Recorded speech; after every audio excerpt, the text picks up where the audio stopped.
Hello, my name is Julie Batten, and I am an English professor. I teach writing courses. This year, going into this year, I'll be teaching at Brandeis University, but I have taught for the past 10 years at Salem State University, where the idea for the Glass House Shelter Project, a grassroots organization that I've been running for the past 10 years, was born. And Glass House Shelter Project is the purpose of the project is to bring college courses into college reading and writing courses into homeless shelters, into community spaces where people who are struggling might be found. It originally came into being because Salem State University had some other projects going on at LifeBridge, Seeds of Hope in Salem, Massachusetts. And I had been working with Mass Poetry, on the board of which were some people that were also in the administration at Salem State. And they knew the sort of my background overall with work in this area, and they offered me the chance to teach a course in the homeless shelter there. And this was not just any course. There's lots of programs in prisons and very often also in shelters, not as much in shelters, but are meant to keep people moving, to occupy them. These were college accredited courses, meaning that any person that took this course would then get college credits, and it would be sort of a bridging opportunity for people to maybe go back to school, certainly to begin to see themselves through the reading that we do. We always see ourselves in other people's stories. And the worst thing about being homeless is that we feel invisible. And so stories can help us sort of put together our own view of ourselves. And then what happens quite naturally is that people actually want to sit and write down their own stories. So anyway, but to back up, I was invited to teach this course at the shelter in Salem. And we started with a very sort of low stakes, come if you want, don't come. If you don't want, come, the first week and don't show up again until 4 weeks. And we were just reading stories, reading poetry, and a community was formed over that first 12 weeks. And by the end of that time, there was a group that was coming every single week, and they were excited to be there. They were in the room before I got there, and it was a community. And so that word is really key, because community is exactly what you don't have once you find yourself in the circumstance of homelessness. Everything falls away. Your home, some people are able to hold on to their cars for a little while. Very often that eventually goes as well.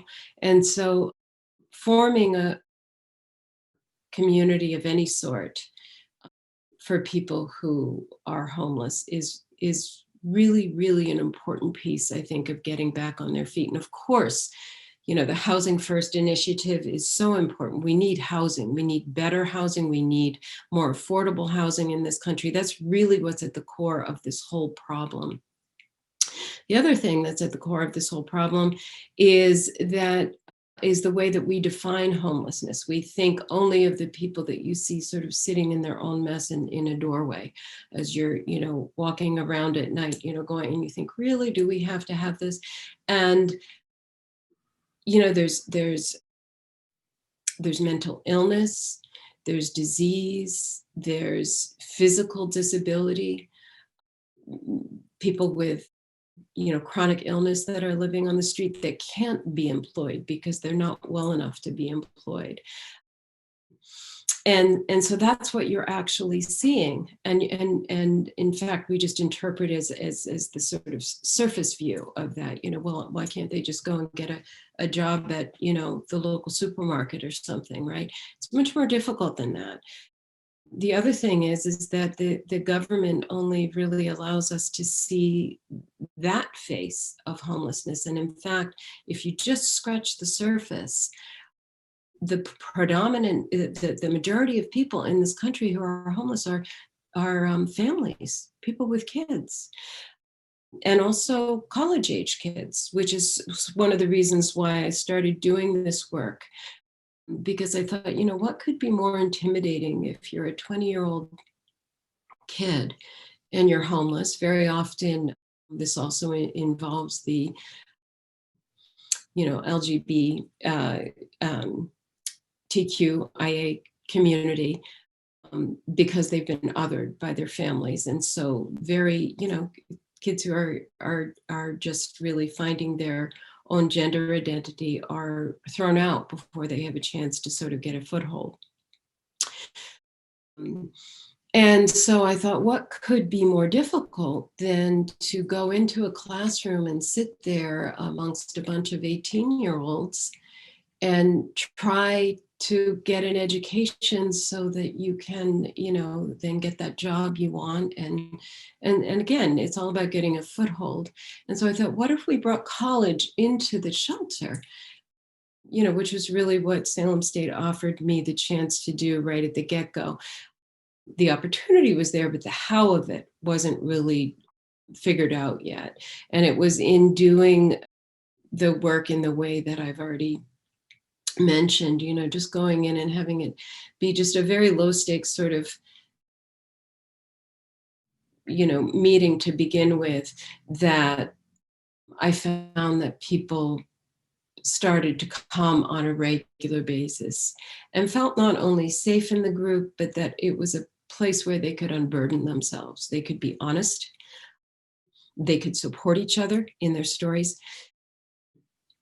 Anyway, and so since that first course at LifeBridge, I've taken courses into, and I shouldn't say I, because this is very much a collaboration. It's a collaboration between universities, of which, without which there are no university courses to offer. I'm not a university, so we need the universities involved.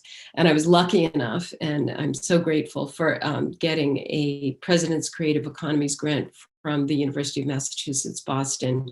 I work at the Honors College there, teaching English and teaching a course actually on homelessness and shame. But so it's a collaboration between the shelters themselves. They're providing the space, the overhead, the lighting, the pens and pencils, and very often the texts. And then the universities, and then me. And so, to talk about the Glass House Shelter Project as being its own entity would be false. It really is truly a collaboration. Anyway, so since we did that work, we've gone into the New England Center for Homeless Veterans in Boston, and then also Wellspring House up on the North Shore of Boston, and the Pine Street Women's Inn. And it was when I was doing the work at the Pine Street Women's Inn that I really began to see how this project could have legs and be, self-sustaining in terms of the money aspect of it, because you can't exist on grants alone. And it is very much based on an organization that has, I think it's been in existence in India for the past 20 years. It's the Self-Employed Women's Association, and they have 1.5 million members at this point. It is the single largest working women's trade union in India. And so what they have done there is paired education with textile industry. So these women make goods that they sell, the profit from which goes back into paying for the education that they receive. And it's a win-win, because it always feels better to pay your way to, nobody likes to have handouts, despite what anybody might think about being homeless. Nobody out there is looking for handouts. Nobody likes handouts. It makes you feel less than. It makes you feel that much more invisible. So the way forward for Glass House Shelter Project, and this is what was really born at the Pine Street Women's Inn, because we would meet and we would talk about, various pieces of literature, but then also their own. They would read and write, and on Tuesdays, and then on Thursdays we would make things. And different people have different skill sets, so we were for a time just ripping up fabric and making rag rugs, which we turn on the music and we all had a great time. And it was a chance also to further build that community, right? Because when you're doing something that's very meditative, like braiding, strips of fabric together, all sorts of stories come out. It becomes like a town meeting place where, you can imagine people sitting around a town green or something, just talking about their day, talking about what's on their mind. And then those stories in turn beget the writing that happens the following week when we meet to do the writing. And I wanted to, the best, I can talk about this till I'm blue in the face. I'm so passionate about it. And I think it's such an important part of solving the homeless crisis, because I think you can hand somebody a key to a room and say, hey, you're there, you have a place to live. But if everything stays the same here between their ears, it doesn't really help to isolate someone further and put them in a room by themselves without that sense of community. So I think they need to bring the community with them into that room. And so I think this is like the third part of the stool. We've got healthcare, we've got housing, and we've got community / education. And that's what the Glasshouse Shelter Project really aspires to achieve here, is that third leg of the stool. And I wanted to share with all of you, this is just the beginning of an essay. I won't read the whole thing, but this is a student who was a refugee who I had at Wellspring House in Gloucester, and he's given me permission to share this. He was a refugee from Zaire, and I'm going to let him speak for himself, because I've never wanted to do this work in such a way where I'm speaking for other people. I've had experiences myself being quite destitute at various points in my life, and being without housing. But I think it's a whole, I won't even begin to suggest that my experience is what, so many of the people that I have had the good fortune of having in my class have had. So this is from a man called Isaac Rukundo. And the assignment was to fill in the blanks on when I say I am, which is a very common prompt in English classes. When I say I am, and you run with it, whatever comes. When I say I am a refugee, I mean that I was not born here, but in Zaire, now known as the Republic Democratic of Congo. This region of West Africa was home to me until I was 14 years old. When I think of that time and place, of the sunny days of my early childhood, what I miss most is the rice that we grew in our backyard. It was sweet, unlike American rice, and so nutritious that even the water which we boiled it in could be used to keep us healthy. How often our mother fed us rice water when we were feeling tired or unwell, and how often it made us strong again. War broke out in 1996 between the government and the rebels. I can't remember what month it was, only that it was 4:00 in the afternoon when my mother told us we had to leave our home.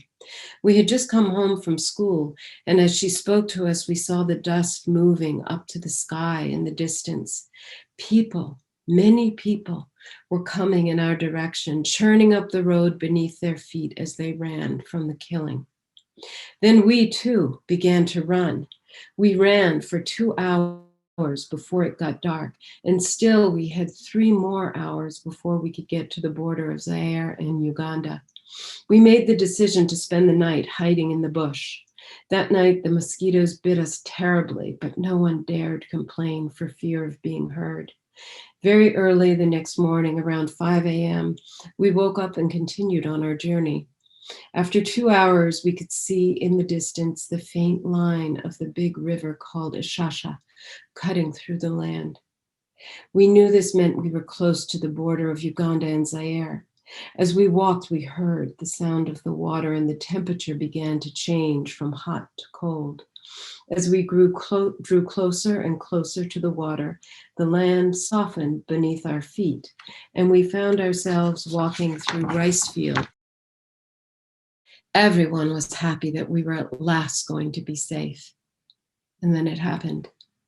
The soldiers at the border started shooting at us. They thought we were the enemy. Panicking, I ran in a different direction from my mother, father, 2 brothers, and 6 sisters. In an instant, I was lost in the crowd and had no choice but to continue with the other people who were fleeing. Soon we crossed the border of Uganda and Zaire through the river. I had never crossed a river before, but when I saw others entering the river that day, I followed. All I could think about is how much we had already come through to get here. I briefly contemplated turning back, but I knew that life as I had known it in our little village was over.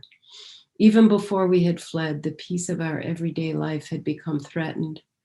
One day, when I was on my way home from school in that place, a soldier had forced me to carry him on my bike. I was young and not strong enough to carry the weight of a soldier and myself, and because I could not pedal faster, he waved his gun in the air and threatened to shoot me. Thankfully, another man riding his bike came upon us and quickly offered to carry the soldier. After remembering this, I entered in the river and walked alongside all the other people crossing. Because we together made many, the river took us a part of its dance. After crossing the river, I hoped I might look back and see my family coming behind me, but it was not to be so. I waited for 4 days, waiting to see if they would come, and kept hoping that they would soon reach me. But a day passed, and then another, and another. My hopes were in vain. Communication was impossible. Telephones were a rarity in my community at that time.